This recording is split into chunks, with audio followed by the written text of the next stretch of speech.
Saturday, you will not have access to the building. You won't be able to get in all weekend. And then every night next week after hours, you won't be able to get in either. So how will that work for turning in our time sheet? On Sunday.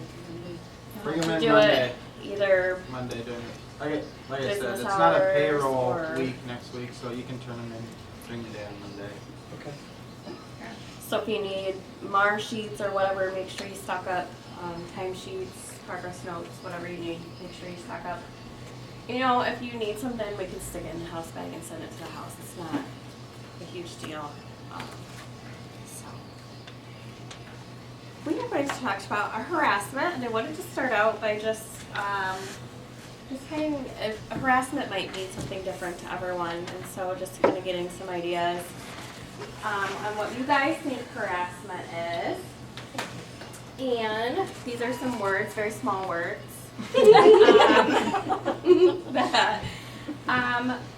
Embarrassment is something that somebody might think of when they think of harassment. Being ridiculed, those kind of maybe go hand in hand. Being a victim, you can be a victim of harassment, just regular harassment, sexual harassment. Belittling, someone makes you feel bad, hurtful, and a heckler.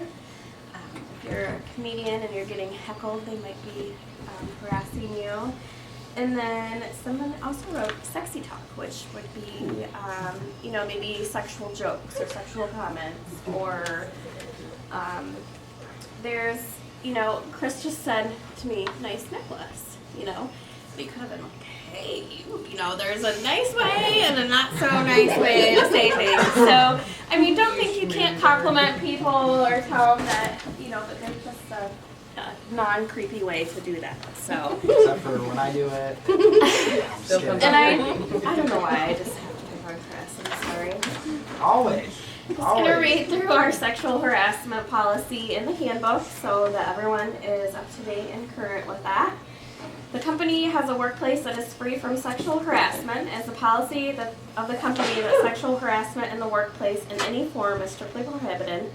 Sexual harassment is defined as unwelcome sexual advances and other verbal or physical conduct of a sexual nature when submission to the conduct is either an explicit or implicit term or condition of employment. Does anybody know what that means? Or can anybody explain that?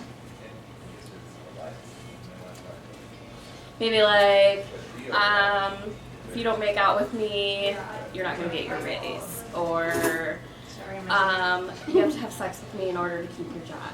Something like that. Submission to or rejection of the conduct is used as a basis of any employment-related decision affecting the person who is rejected or submitted to the conduct.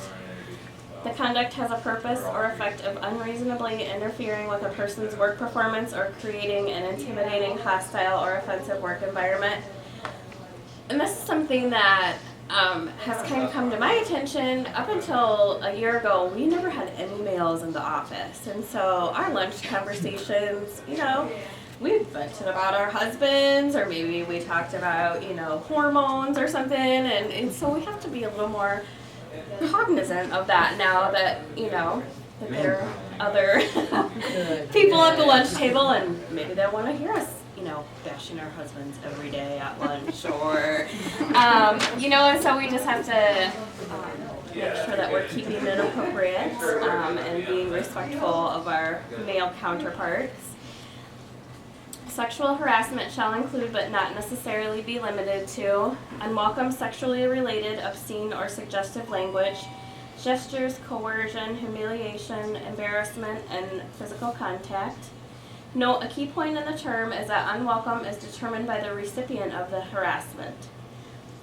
Requests for sexual acts or favors, insulting or degrading sexual remarks, threats, demands, or suggestions that an employee's work is contingent upon toleration to sexual advances, retaliation, any other welcome statements or actions based on sex that are sufficiently severe or pervasive as to unreasonably interfere with an individual's work performance.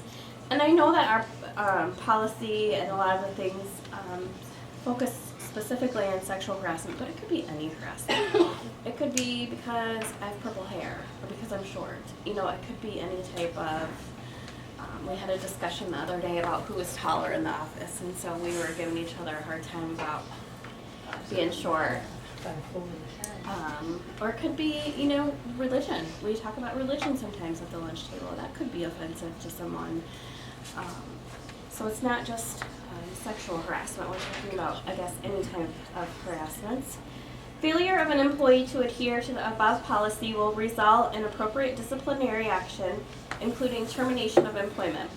Should an employee be subjected to sexual harassment, the employee should immediately report the harassment to the immediate supervisor, or if the immediate supervisor is the employee who is acting inappropriately, all reports need to go to the executive director. All complaints of sexual harassment or any harassment will be promptly investigated by the company. Your confidentiality and that of any of the witnesses of the alleged harassment will be protected against unnecessary disclosure to the greatest extent that we can. If there is something going on, we do have to investigate it. So, you know, our utmost priority would be to keep your confidential, you know, your information confidential, but if we investigate it, we might have to ask people questions, or you know, I'm certainly not going to come up to Bonnie and be like, well, I heard you told Deb that she was really sexy and she's offended by it, you know? So, you know, we would, you know, we would work to keep your information confidential and, you know, to do it with the most discretion that we can. Any person who has a complaint of sexual harassment should bring the problem to the attention of their immediate supervisor, the program director, the executive director, or the director of HR.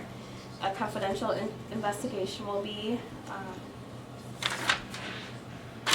conducted. Confidentiality must be followed by all the parties involved. Any violation of confidentiality would be grounds for disciplinary action. We prohibit retaliation against anyone for having raised a complaint. So if someone did complain, we wouldn't retaliate against you for making a complaint, or, you know, if Mary, if you were uncomfortable with Cynthia can't retaliate against you for complaining. Any employee who is found to have engaged in sexual harassment of another employee will be subject to disciplinary action up to and including termination. So that's our policy verbatim, so everybody is familiar with that. We have videos that we've watched in the past, and they're cheesy, and they're actually VCR tapes, and we don't even have VCR anymore, so I'm going to try and do something a little different this year. I have some different case studies. I'm going to split you guys into smaller groups, and you're going to kind of review the case studies and think about our policy here and what you know about harassment. So there'll be a case study to read through, and then there's also going to be some questions on the bottom that you guys can kind of discuss as a group. And then we'll come together and kind of discuss our findings and discuss it as a group too. So, do you three